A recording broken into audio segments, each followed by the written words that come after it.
أشهد أن محمدًا رسول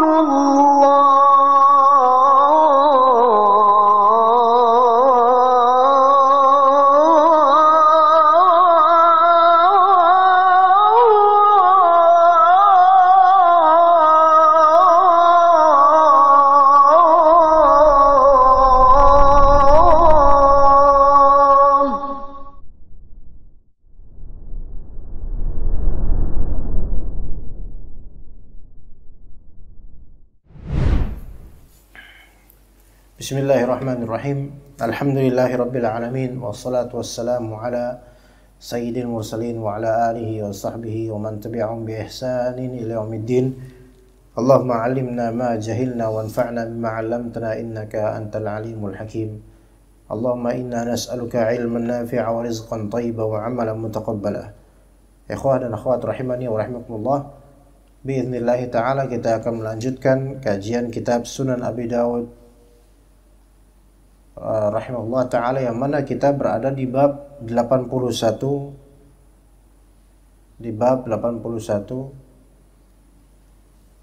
hadis ke-204 di kitab yang kita pegang ya. Ini babun fi rajuli yata'ul adza bi rijlihi ya. Babun fi rajul yata' al-adza birijlih. Ya, sahih 240. Yaitu bab tentang seseorang menginjak kotoran di kakinya. Yata'ul adza di sini maknanya ya kena kotoran, biasanya kena najis dan semisalnya dengan kakinya. Karena ada pertanyaan sejak dakwah dulu, dari sejak waktu itulah. Ada pertanyaan, bagaimana kalau misalnya kaki kita nginjek najis, apakah kita wajib wudu atau tidak? Nah, gitu loh. Maka jawabannya ada di hadis ini, ikhwan. Kita mulai bismillah taala. Qala rahimahullah, haddatsana Hannad bin Sari wa Ibrahim bin Abi Muawiyah an Abi Muawiyah wa haddatsana Utsman bin Abi Syaibah wa haddatsani Syariq wa Jarir وابن إدريس عن الأعمش عن شقيق قال عبد الله كنا لا نتوضأ من موطئ ولا نكف شعرا ولا ثوبا. قال أبو داود قال إبراهيم بن أبي معاوية فيه عن الأعمش عن شقيق عن مسروق أو حدثه عنه قال عبد الله وقال Hannad an Syaqiq atau haddatsahu an. Baik, kita ambil saja matan hadisnya atau perkataan dari Abdullah bin Mas'ud. Dari Abdullah, yaitu Abdullah di sini dimutlakkan di sini Abdullah bin Mas'ud. Yaitu perkataan beliau, kunna la natawadda'u min mawti'. Kami tidak berwudu kembali ketika kaki menginjak kotoran. Kaki menginjak kotoran, kami tidak wudu lagi. Hab atau anggaplah mauti di sini atau adza di sini adalah najis, anggap. Ya, jadi ketika kaki nginjek apa? Telek kucing misalnya. Ya, kalau bahasa orang Jakarta nyebutnya tai kucing, nggak apa-apa lah. Misalnya kaki seseorang, antum lagi mau jalan ke masjid. Nah, antum mau menjalankan sunnah Nabi SAW, karena di antara sunnah Nabi kadang-kadang tidak pakai sendal. Di antara sunnah Nabi kadang-kadang jalan tidak pakai sendal. Ya, kecuali kalau memang antum tahu di jalan tersebut banyak belingnya, itu jangan pakai sendal. Nah, antum jalan nggak pakai sendal ke Torik dari kontrakan. Ya. Orang-orang liatin antum, liatin gembel. Kan orang sekarang kayak gitu. Kalau ngeliat nggak pakai sendal ke masjid, dia aneh. Padahal antum lagi menjalankan syariat. Qadarullah, di jalan antum menginjak sesuatu yang masih anget. Ya. Lembek, anget, pas antum cek, bau gini ya, ternyata tai kucing. Nah, Gitu. Apa hukum tai kucing dari segi kesucian? Hukumnya najis. Oke. Sepakat kan hukumnya najis? Nah. Maksudnya kesepakatan kita ya, bukan kesepakatan ulama ya. Maka apakah wajib antum untuk membersihkannya? Wajib. Antum harus wudu nggak? Ini yang banyak orang nggak paham. Tidak wajib wudu. Dalilnya apa?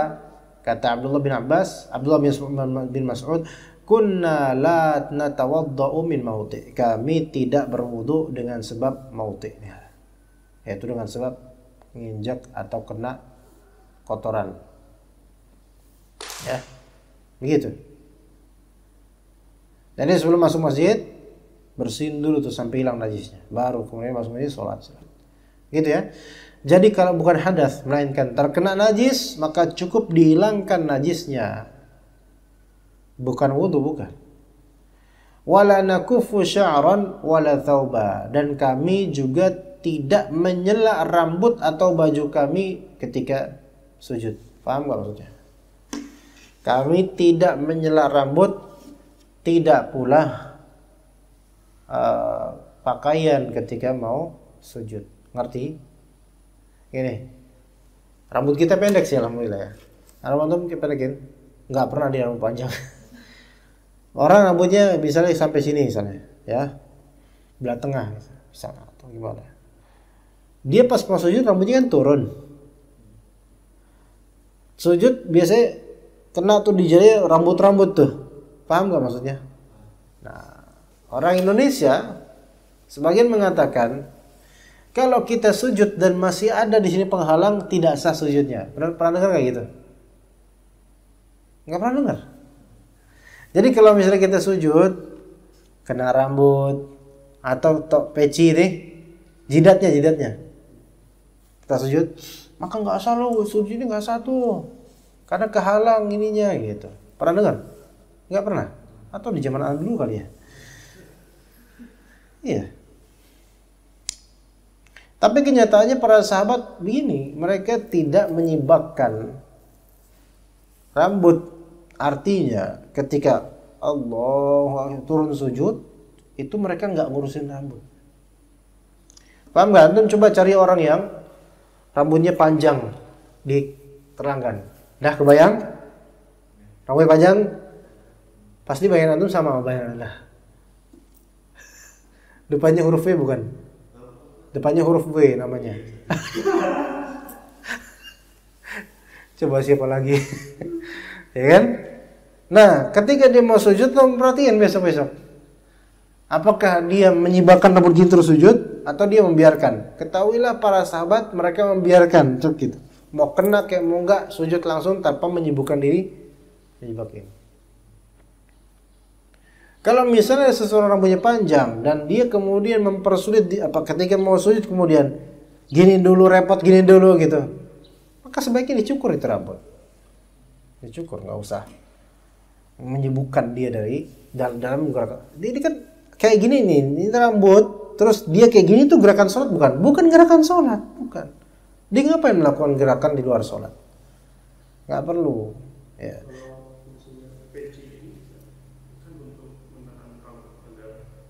Iya pakai peci aja. Nggak apa-apa.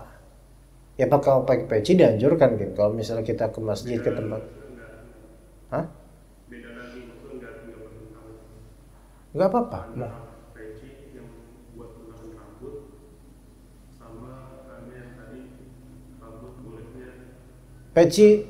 Pakai peci demi menahan rambut gitu ya? Nggak masalah karena kan antum pakai pecinya di luar sholat kan? Enggak. Jadi muskilah di sini adalah tidak melakukan gerakan luar sholat dalam sholat, gitu. Itu yang dipermasalahkan. Sebenarnya orang mau rambut panjang silahkan, asal jangan sombong, ya, asal jangan berlebihan, ya. Begitu juga dengan pakaian. Nih kita pakaian nih kadang-kadang gitu tanpa sadar. Coba antum pernah lihat gak? Atau diri antum sendiri? Orang ketika mau sujud itu kadang sarungnya terpakainya di atas ke atasin. Kebayang? Pas mau dia habis i'tidal, habis ruku i'tidal, mau sujud pakainya diginiin dulu kan? Baik itu yang pakai jubah, baik itu yang pakai sarung, baik yang pakai celana bahkan. Ketahuilah sahabat tuh nggak kayak gitu loh. Dia itu bukan hal yang recommended, walaupun nggak sadar memang. Iya, begitu nggak sadar. Maksudnya di sini adalah ada dua hal. Pertama dalam masalah taharah, kedua dalam masalah salat. Yang pertama dalam masalah taharah, yaitu jangan nyangka bahwasanya kena najis membatalkan wudu. Tidak, kena najis tidak membatalkan wudu. Cukup bersihkan tempat yang kena najis. Kedua, jangan sebaiknya tidak melakukan gerakan di luar sholat, walaupun tidak batal sholatnya, tapi gerakan di luar sholat itu minimalisir, kalau bisa nggak usah. Ya, kalau bisa nggak usah. Dan juga seberapa sih kebutuhannya dia untuk menyibak rambutnya atau membenahi sarungnya ketika sholat. Tapi itu sesuatu yang biasa kita lakukan memang. Makanya insya Allah mudah-mudahan tidak sampai berdosa insya Allah. Ya. Baik, kemudian ikhwan, berikutnya babu man yuhditsu fi shalah. Bab orang yang berhadas pas lagi sholat. Nah, pas lagi sholat dia berhadas. Kita baca hadisnya dengan sanadnya. Qal rahimahullah, haddatsana Utsman bin Abi Syaibah, haddatsana Jarir bin Abdul Hamid an Asim al-Ahwal an Isa bin Hattan an Muslim bin Sallam an Ali bin Talq قال قال رسول الله صلى الله عليه وسلم إذا فسى أحدكم في الصلاة فلينصرف وليتوضأ وليعيد الصلاة.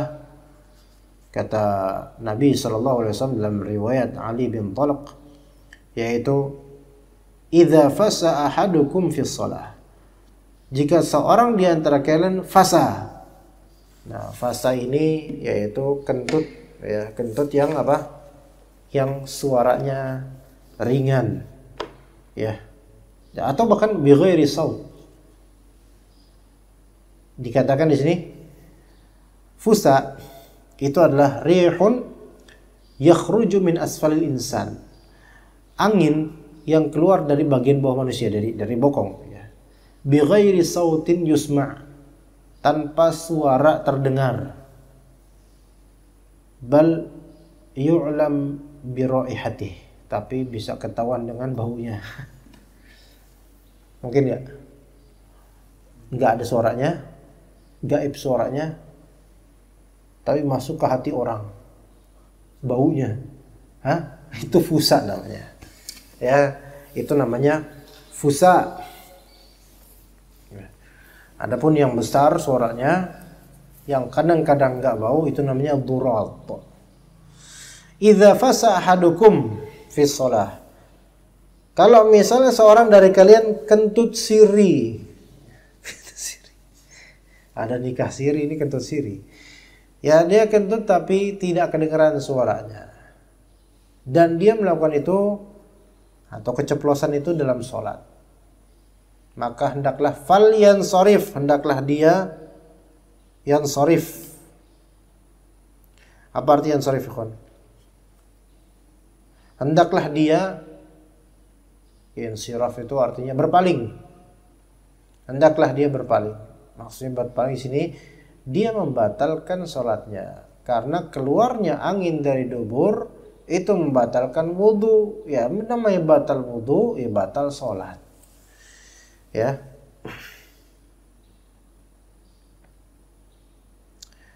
Makanya falyatawadda wal yu'idis shalah, maka hendaklah dia wudu dan mengulang sholatnya. Ini jelas kata Nabi SAW. Tapi kemudian ada masalah, bagaimana kalau misalnya keluar angin dari zakar atau dari vaginanya perempuan? Langsung mengerucutkan dahi, bingung. Bagaimana kalau misalnya ada angin keluar dari mana? Zakarnya laki-laki atau keluar dari vaginanya perempuan? Maka jumhur ulama mengatakan bahwasanya itu membatalkan wudhu dan sholatnya. Ya, cuma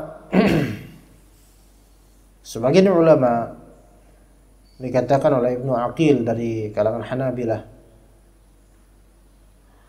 wala yu'lamu wujuduhu fi haqqi ahadin, enggak diketahui eksistensinya pada seseorang. Maksudnya emang ada orang keluar angin dari kemaluan depannya? Itu enggak ada gitu, kata Ibnu Aqil. Enggak ada orang kayak gitu. Tapi kemudian ada juga yang mengatakan dari ulama, enggak yu'lam wujuduhu, bisa terjadi, ada. Yaitu bi an yahussal insanu fi dzakarihi dabiban.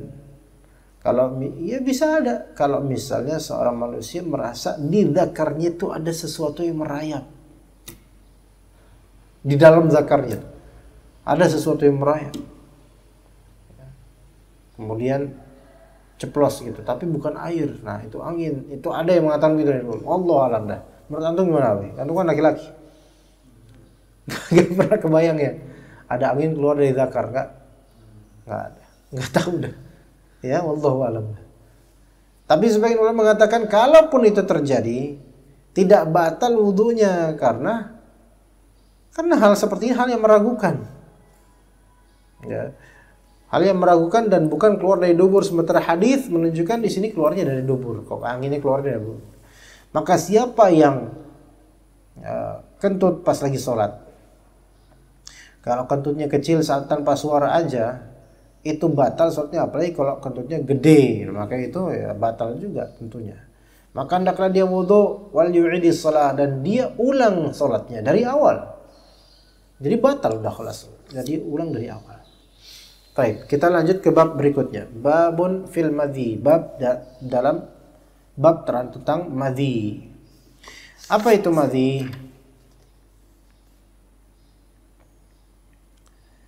Apa yang dimaksud dengan madhi?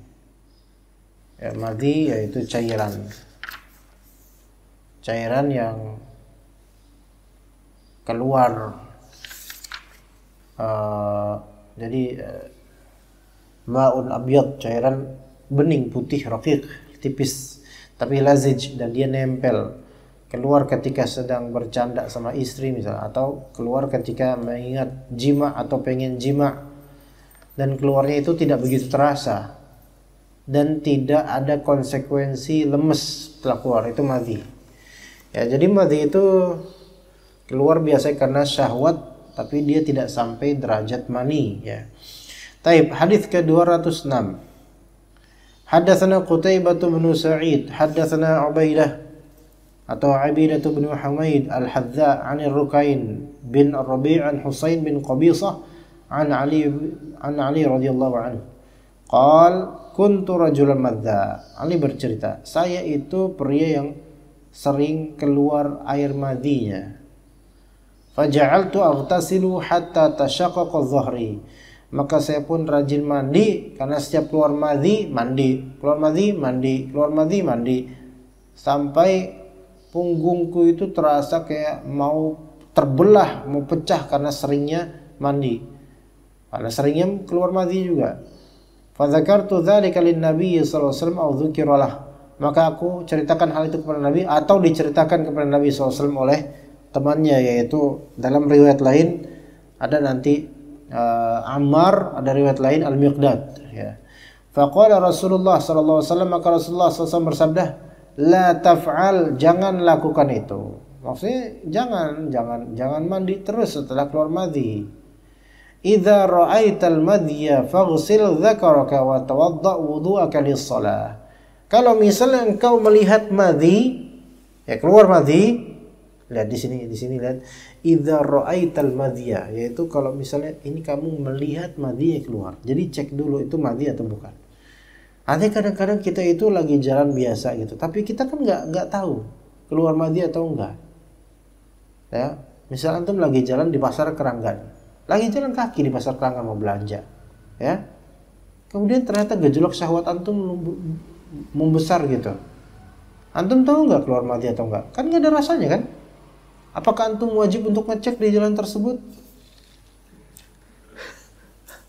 Enggak kan? Enggak. Jadi ketika emang antum merasa kuat keluar madhi atau melihat langsung, dan kalaupun merasa kuat lihat dulu. Keluar enggak tuh madhi? Ya. Tapi kadang-kadang kerasa juga ketika apa?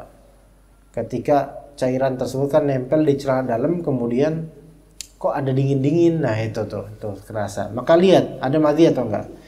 Maka kalau misalnya kamu melihat madhi, faghsil dzakaraka, maka cucilah zakarmu.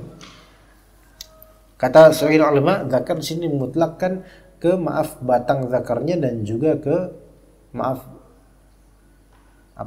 pelirnya. Itu semua masuk ke dalam kategori zakar. Wa tawadda wudu'aka lis-shalah, dan wudu'lah kamu sebagaimana wudu untuk salat, yaitu wudu wajib. Wudu untuk penghilang hadas, karena keluarnya madhi hilanglah kesuciannya dan dia mengalami hadas kecil. Fa idza fadhta al-ma'a faghtasil. Kalau misalnya udah kamu ciprati dan kamu basuh dengan air, maka mandilah kamu, gitu. Ya. Maaf ini, Pak. Sebentar. Ada takut ada salah nih, bentar. Afwan, di sini ana salah. Fa idza fadhta al-ma'a. Ya, di sini maksudnya adalah jika keluar air mani, ya, bukan madhi. Yang kalau hadis ini yang terakhir kalimatnya fa idza fadhta al-ma'a, maksudnya adalah jika telah keluar darimu air mani, yaitu maknanya. Maka mandilah. Jadi kalau air madhi tidak wajib mandi, wudu aja. Kalau keluar air mani baru dia wajib mandi. Baik, kemudian hadis berikutnya, haddatsana Abdullah bin Maslamah an Malik an Abi Nadhr an Sulaiman bin Yasar an al-Miqdad bin Aswad. Nah, ini al-Miqdad anna Ali bin Abi Talib amarahu an yas'ala Rasulullah SAW, bahwasanya Ali bin Abi Talib menyuruh al-Miqdad bin al-Aswad untuk bertanya kepada Rasulullah SAW anir rajul, tentang seseorang idza dana min ahlihi fa kharaja minhul madhi. Orang ini mendekat kepada istrinya, dia langsung keluar madhinya. Madza alaihi, apa yang wajib atasnya? Fa inna indi ibnatahu wa ana astahi an as'alah. Ya kan, saya ini kan, kata Ali, saya ini kan istri saya Fatimah, itu kan anaknya Nabi. Saya malu dong nanya sama mertua kayak gitu tentang junub, tentang madhi, yang enggak enak lah, enggak etis gitu. Maka berkata Al-Miqdad, fasa'altu Rasulullah sallallahu alaihi wasallam an dzalik. Saya pun bertanya kepada Rasulullah sallallahu alaihi wasallam tentang hal tersebut. Maka berkata kemudian, idza wajada ahadukum dzalik falyanḍuh farjah. Kalau misalnya seorang dari kalian mendapatkan itu madhi, maka hendaklah dia membasuh farjnya, mencuci farjnya, wal yatawadda wudu'ahu lis-shalah, dan hendaklah dia wudu sebagaimana wudunya dia untuk salat, yaitu wudu wajib normal. Begitu. Hadis berikutnya, haddatsana Ahmad bin Yunus, haddatsana Zuhair an Hisham bin Urwah an Urwah anna Ali bin Abi Talib qala lil Miqdad wa dzakara nahwa dzalik qala fasa'alahu al-Miqdad faqala Rasulullah sallallahu alaihi wasallam liyaghsil dzakarahu wa unthayayhi. Ditambahkan dalam riwayat ini, yaitu basuhlah atau cucilah zakarnya dan kedua pelirnya. Ya gitu. Ya, ini perintah Nabi SAW. Tapi para ulama memahami bahwasanya ketika disebutkan unthayai, kedua pelirnya, maka ini adalah namanya ziyadatut taharah, tambahan pembersihan. Maka sebagian ulama mengatakan untuk kedua pelir tidak wajib untuk dibasuh, melainkan itu tambahan kehati-hatian saja. Ya begitu ya. Paham enggak di sini, Ikhwan? Jadi ketika keluar madhi pada antum, maka antum lihat di ujung zakar antum bersihkan itu batang zakarnya. Adapun kalau untuk pelirnya tidak sampai wajib, tetapi lebih afdal ikuti hadis Nabi SAW kalau bisa. Ya, kalau memang antum berkehendak. Taib. Hadis berikutnya. Haddatsana Abdullah bin Maslam al-Qa'nabi qala haddatsana Abi an Hisham bin Urwah an Abi an haditsin haddatsahu an Ali bin Abi Talib qala qultu lil Miqdad fa dzakara ma'nah. Ini sama seperti hadis tadi. Saya berkata kepada Al-Miqdad dan semisal itu hadisnya. Qala Abu Dawud ورواه المفضل بن فضالة وجماعة والثروي وابن عوينة عن هشام عن أبيه عن علي بن أبي طالب ورواه ابن إسحاق عن هشام بن عروة عن أبيه عن المقداد عن النبي صلى الله عليه وسلم لم يذكر أنثييه. Di dalam sanad ini matannya tidak menyebutkan unthayih, enggak menyebutkan dua biji pelir, enggak, melainkan cukup zakar. Terus kemudian hadis berikutnya, haddatsana Musaddadun haddatsana Ismail ibn Ibrahim wa akhbarana Muhammad bin Ishaq haddatsani Sa'id bin Ubaid bin As-Sabbaq an Abi an Sahl bin Hunayf قال كنت ألقى من المذي شدة وكنت أكثر منه الاغتسال. Saya ini sering keluar madhi, ya. Dan saya sering mandi gara-gara keluar madhi. Karena nganggapnya bahwasanya kalau keluar madhi itu sama seperti keluar mani, wajib mandi, anggapnya gitu. Fasa'altu Rasulullah SAW dzalik, saya pun nanya ke Rasul tentang hal itu. Maka berkata beliau, innama yujzika min dzalikal wudu. Cukup wudu untuk masalah ini. Cukup wudu mengijzakkan hal tersebut. Jadi cukup wudu, tidak harus mandi. Qultu ya Rasulullah, saya berkata, wahai Rasulullah, fa kaifa bima yusibu thawbi min? Bagaimana kalau misalnya air mandi tersebut terkena pakaian saya? Maka kata beliau, yakfika bi an ta'khudha kaffan min ma'in fatandhaha biha min thawbik haitsu tura annahu asabah. Cukup buat kamu ambil satu kaf. Ini kaf nih. Ya. Air segini aja, genangan air segini aja. Ya, berapa mili sih dia? Ya, paling 2 mili 3 mili, ya. Ya. Maka kemudian fatandhah. Ya. Yaitu basuhlah di pakaian yang kamu lihat terkena madhi, gitu loh. Pakaian yang kamu lihat terkena madhi. Bagaimana kalau celana dalam? Nah, ini muskilahnya. Ya kan? Celana ternyata ada beberapa genangan bekas madhi. Ya, paham enggak maksudnya? Hah? Antum baru enggak pas antum lagi BAB. Buka celana, kok ada beberapa titik nih, enggak kerasa nih. Nah, dan antum enggak tahu kan itu keluar kapan? Enggak tahu.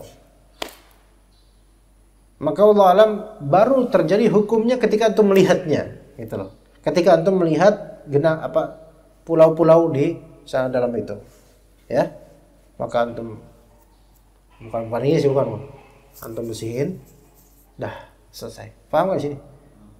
Udah gitu. Hah? Enggak. Karena lihat di hadis ini, hukumnya baru terwujud untuk membasuhnya ketika apa? Antum melihat. Kalau misalkan air kencing sama juga. Air kencing nggak menggenang dia. Kecuali kalau yang warnanya kuning banget sih. Misalkan setelah sholat itu kecium baunya. Bisa batal.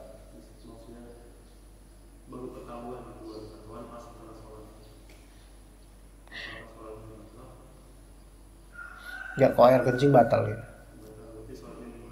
Soalnya bilang, kenapa dibedakan dengan madhi? Karena di antara perbedaan baul dengan madhi, baul itu keluarnya terasa. Ya. Dikecualikan orang berpenyakit salisul baul, kencing berantai. Ya kan? Maka biasanya kerasa sama dia. Tapi bagaimana kalau misalnya dia lagi anyang-anyangan? Tahu anyang-anyangan? Tahu? Pengen kencing terus, ya kan? Nah, ketika anyang-anyang itu serasa pengen kencing mulu gitu kan? Mungkin nggak pas lagi anyang-anyang itu ada satu tetes yang keluar? Mungkin nggak? Mungkin. Itu dimaafkan. Selama ada penghalangnya seperti celana dalam dan misalnya. Kalau bisa sih pas lagi anyang-anyangan itu kasih semacam kapas atau tisu di area kepala zakarnya supaya dia tidak merebak ke celana dalam, apalagi kalau ke celana. Nah, kalau ke celana, dua pakai celana dalam, celana juga kena, itu namanya pipis di celana. Ya. Ya begitu. Itu bedanya baul dengan madhi. Adapun madhi ini disebabkan karena la yuhassu khurujuhu. Keluarnya itu enggak kerasa, maka dimaafkan. Ya.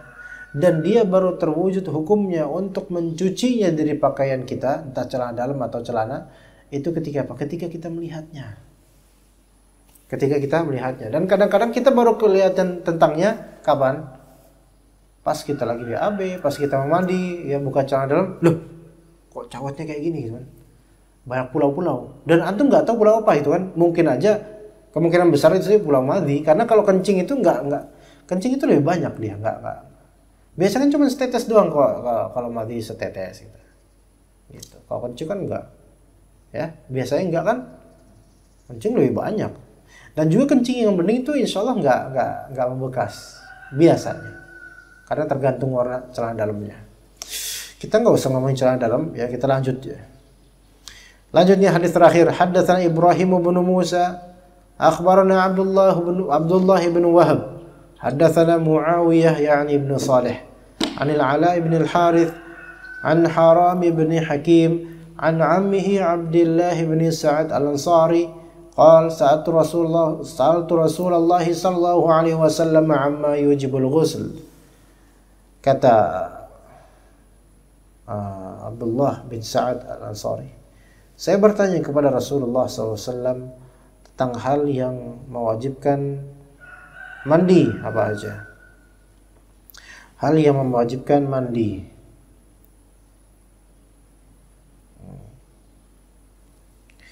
Maka kemudian wa 'anil ma'i yakunu ba'dal ma'. Nah ini apa ini? Al-ma' yakunu ba'dal ma'. Tentang air setelah air. Yaitu tentang madhi setelah mani. Al-ma' yakunu ba'dal ma', yaitu air madhi yang keluar setelah mani. Maka berkata, dzakal madhi, itu adalah madhi. Wa kullu fahlin yumdhi. Setiap dari pejantan dia akan mengeluarkan madhi. Perhatikan itu. Dan juga antum. Setiap pejantan akan mengeluarkan madhi. Ya. Fahal itu artinya pejantan binatang aslinya, tapi maksudnya sini manusia. Setiap pejantan itu mengeluarkan madhi. Maka bagaimana yang dilakukan? Fataghsilu min dzalika farjaka wa unthaika. Maka kamu cuci, gara-gara keluar madhi itu kamu cuci farjmu, yaitu batang zakarmu dan kedua pelirmu. Wa tawadda wudu'aka lis-shalah. Berwudulah kamu sebagaimana kamu mau salat. Wudu normal. Jadi membatalkan wudu bukan membatalkan mandi. Bukan membuat dia harus mandi, enggak, tapi cukup wudu aja. Jadi kadang madhi itu keluar setelah apa? Setelah selesai keluar mani, kita bersihin, masih ada keluar kemudian madhi. Itu terjadi. Ya, antum udah keluar mani udah selesai itu, ya, orgasme misalnya, udah keluar mani. Udah dibersihin nih. Tapi ketika antum menyentuh bagian lubang zakarnya dan antum mendapatkan masih ada beberapa sisa keluar setetes atau sekitarnya, maka kita lihat itu madhi. Paham nggak? Itu madhi. Jadi antum kalau udah mandi terus masih ada sedikit keluar gitu, itu jangan mandi lagi, antum cukup wudu aja, karena itu adalah madhi. Ya. Wallahu taala alam. Insyaallah kita cukup sampai sini aja. Jazakumullah khair jazaa ala husni istima'ikum. Insyaallah kita bertemu. Sore antum bisa nggak ya? Nggak kuat. Insyaallah besok pagi insyaallah. Besok pagi ada kambing juga yang belum potong? Nggak ada. Ya khalas. Ini di mana Tarik, Pak? Oh, Sandi. Oh iya, taib. Jazakumullah khair jazaa wa sallallahu ala nabiyyina Muhammad wa ala alihi wa sahbihi ajma'in. Subhanakallahumma bihamdika asyhadu an la ilaha illa anta astaghfiruka wa atubu ilaik. Wassalamu alaikum warahmatullahi wabarakatuh.